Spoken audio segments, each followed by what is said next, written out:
तो आप समझते हैं कि ऑपरेशन ज़र्ब अज़ब एक हमारी गलती थी?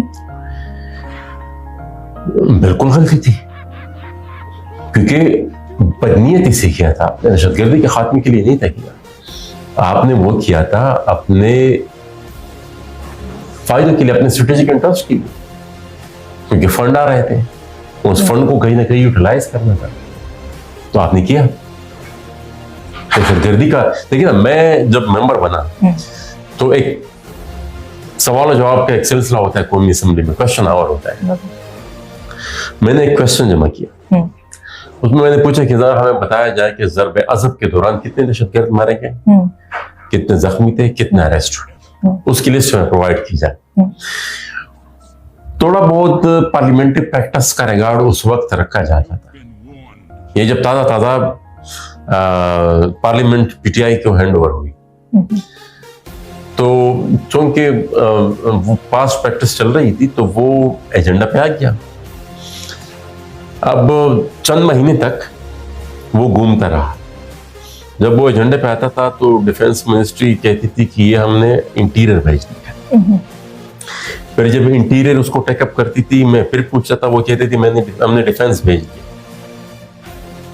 तो ये इन मिनिस्ट्रीज में घूम रहा था। और एक दिन फिर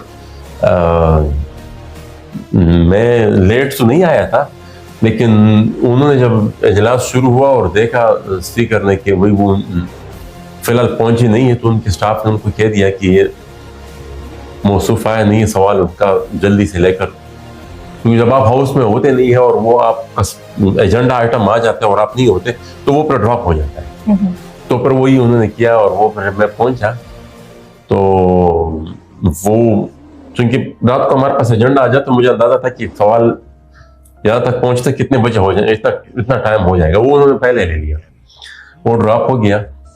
उसके बाद तो खैर एक फिल्ट्रेशन प्लांट लग गया कौमी असेंबली में, जो भी क्वेश्चन जमा होता था तो पहले वहां पर एक कर्नल साहब होते थे, वो उसको वेट करते थे।